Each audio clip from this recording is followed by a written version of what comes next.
Hola, mi nombre es Esperanza Pineda, estudiante de la carrera de Derecho en la Universidad de los Llanos Occidentales Ezequiel Zamora. Hoy, en el marco del estudio del derecho probatorio, les hablaré sobre la historia del derecho probatorio, la naturaleza jurídica de la prueba, las fuentes de la prueba, los principios de la prueba, los sujetos, organismos y objetos de la prueba. Voy a comenzar con una referencia histórica sobre el derecho probatorio. El derecho probatorio tiene varias fases. Vamos a empezar por la fase étnica. Se considera como fase étnica o primitiva aquella fase dominada por el empirismo para llegar a las conclusiones sobre la existencia o no de ciertos hechos. Procedimientos que variaban de acuerdo del ambiente en el que se aplicaban. Vamos a pasar a la fase religiosa. Durante el apogeo de Grecia y la Roma antigua, el derecho probatorio alcanzó un desarrollo científico muy importante. Esto lo podemos ver representado en los estudios de Aristóteles. Por ejemplo, la retórica. Esta se encontraba con una concepción lógica ajena de cualquier orden religioso para poder valorar la prueba.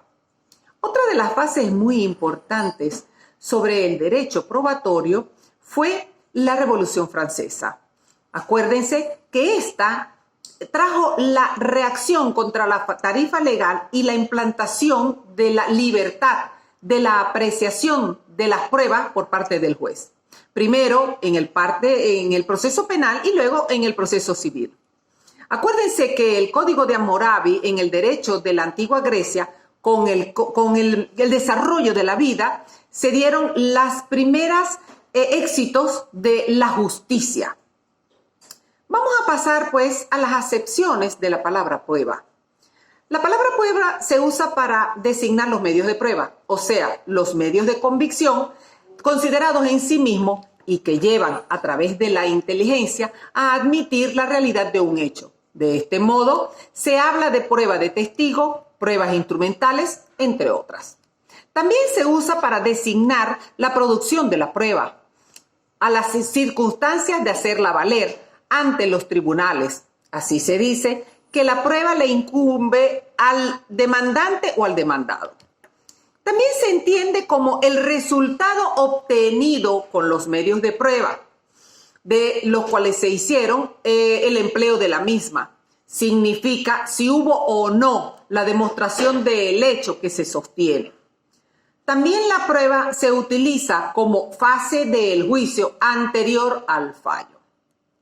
Bien, vamos a definir el derecho probatorio, ¿verdad?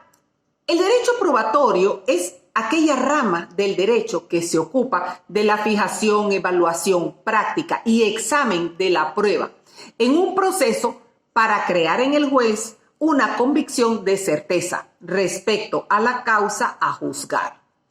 También regula la producción, incorporación, admisión, trámite, práctica y evaluación, igual que la función de esas normas con respecto a la prueba. ¿Cuáles son sus características? Bueno, entre ellas encontramos que está integrado por una serie de principios. Sus normas son de carácter procesales. Tienen por objeto servir para demostrar la certeza o la falsedad de los hechos de cada una de las partes, alegando en su oportunidad durante el desarrollo del proceso. Bueno, ¿cuál es la naturaleza jurídica del derecho probatorio? Esta disciplina encaja dentro del derecho procesal, que es un derecho formal, código de procedimiento civil. No es sustancial, pero sin embargo utiliza normas del derecho material, del Código Civil. Además, tiene su naturaleza formal. Es escrita. Sus normas son de carácter procesal. Sus normas las encontramos en el Código Civil. En este sentido, la prueba es de orden público. Bien, entonces, vamos a pasar a las fuentes de la prueba. Carneluti y Betlam consideran como fuentes de las pruebas los hechos percibidos por el juez y que le sirve para la deducción del hecho que se va a probar. Estas pueden consistir en hechos representativos o simplemente expresivos en sí mismos, entendiendo por tales las cosas o los objetos, los acontecimientos físicos o naturales, las conductas y las relaciones humanas, también las pruebas físicas o naturales. Bueno, ¿cuáles son los principios generales de la prueba judicial? Como primer principio tenemos el principio de la legalidad de la prueba. La prueba debe ser admisible en el derecho, es decir, que el proceso del que se trate debe admitir la utilización del medio probatorio como elementos de verificación de los hechos. El artículo 26 del Código de Procedimiento Penal consagra el principio general de la veracidad de la prueba. Dispone este artículo de dos aspectos cardinales para que los elementos de las pruebas tengan valor probatorio y por lo tanto puedan servir de fundamento a una decisión judicial. El primero es que los mismos sean obtenidos conforme a los principios de las normas legales. Y el segundo, que sean incorporados al proceso conforme a los principios y normas legales. Bien, el principio de la libertad de la prueba consiste en que todos los medios de prueba son admisibles, es decir, se puede probar con los medios de prueba típicos, como también como aquellos que no son completados en la ley. Estos se llaman atípicos, siempre y cuando no recaigan en una ilicitud, ¿verdad? Luego tenemos el principio de pertenencia.